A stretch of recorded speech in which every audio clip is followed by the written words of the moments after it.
Let's go!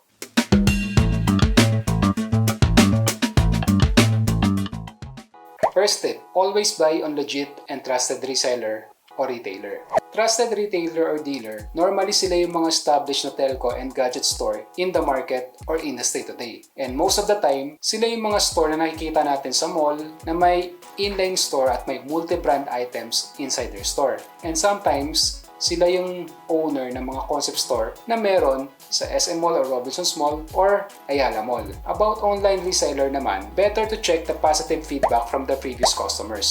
Ako, kapag bumibili online, I always check the feedback section first or the store profile in different social media platform na nakaregister yung online store to make sure na legit reseller nga siya. And also, you need to ensure na nag-i-issue sila ng official receipt. Why? Hindi lang ito proof of declaration ng actual value ng binili natin. This will also serve as reference kapag nagkaroon ng problema ang unit na binili natin, especially if the unit will be under warranty, in which I will go to my next tip about after sales service. Second tip, before you decide or in case nasa physical store ka na and nasa kalagitnaan na kayo ng negotiation with the promoter or store frontliner, itanong nyo to, where is your nearest service center? Siguro nagtataka kayo, teka tad, bibili pa lang naman ako ng phone.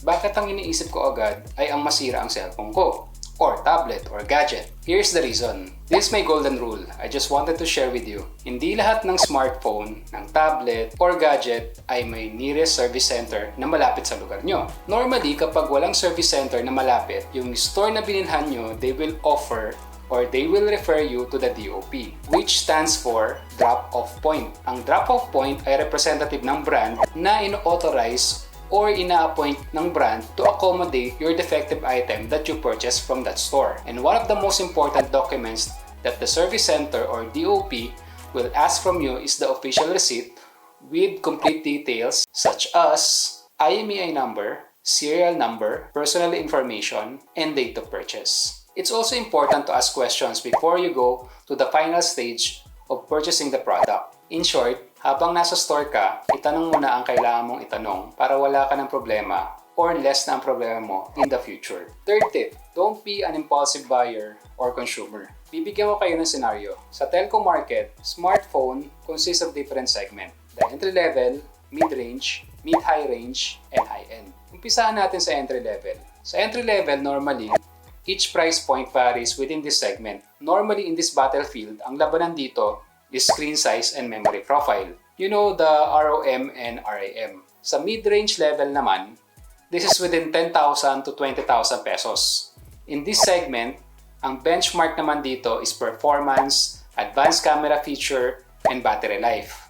Sa mid-high to high-end segment, ibang mundo naman ito. Ang labanan naman dito is bleeding-edge design, top-of-the-line processor, max-out memory profile, the best camera sensor in the market today, fast charging capability, and of course, dapat makapal din ang pitaka mo for this category. Before going to the store or purchasing online, importante na dapat alam mo na kung ano ang kailangan mo based on the different segment sa market para alam mo yung priority mo within the different price segment that I mentioned. Okay? And last tip, ensure that it's really the right time to change your phone, tablet, or gadget. Phone is personal. Over time, it became part of our system. Think 100 times or 1,000 times. But if necessary to change your phone because of work, study, go ahead. But be a wise consumer, always. That's all. My personal advice and tips. Sana nakatulong ako. And if you have something in mind, please do not hesitate to put in the comment section. Gaya ng dati, stay safe, stay healthy, and be nice to everyone. See you on the next video. Welcome to the TMW podcast.